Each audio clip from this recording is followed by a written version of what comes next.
तो hey guys, welcome back to my YouTube channel Amar Mandal R. तो चलिए फ्रेंड, आज की वीडियो को शुरू करते हैं।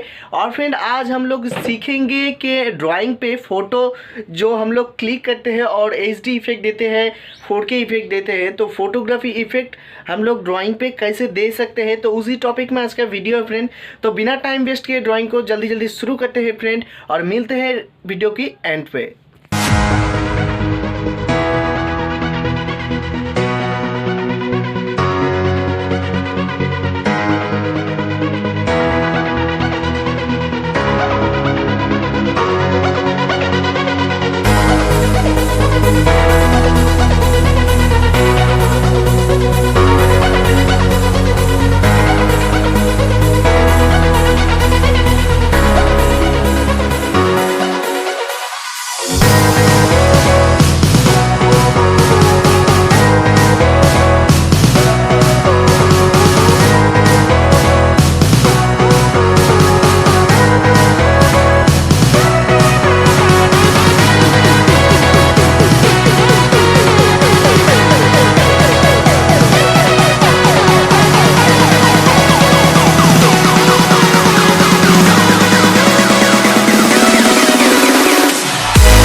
वीडियो आप लोगों को कैसा लगा नीचे कमेंट करके ज़रूर बताना फ्रेंड, और हो सके तो एक लाइक कर देना और सब्सक्राइब कर देना चैनल को, क्योंकि इसी तरह का वीडियो मैं और भी बाद में लाने वाला हूं फ्रेंड। तो चैनल को अभी तक सब्सक्राइब नहीं किया तो सब्सक्राइब कर दीजिए, और मिलते हैं अगले एपिसोड में। अगले एपिसोड में जल्दी लाने का कोशिश करूंगा फ्रेंड। तो तब तक के लिए बाय फ्रेंड, बाय बाय।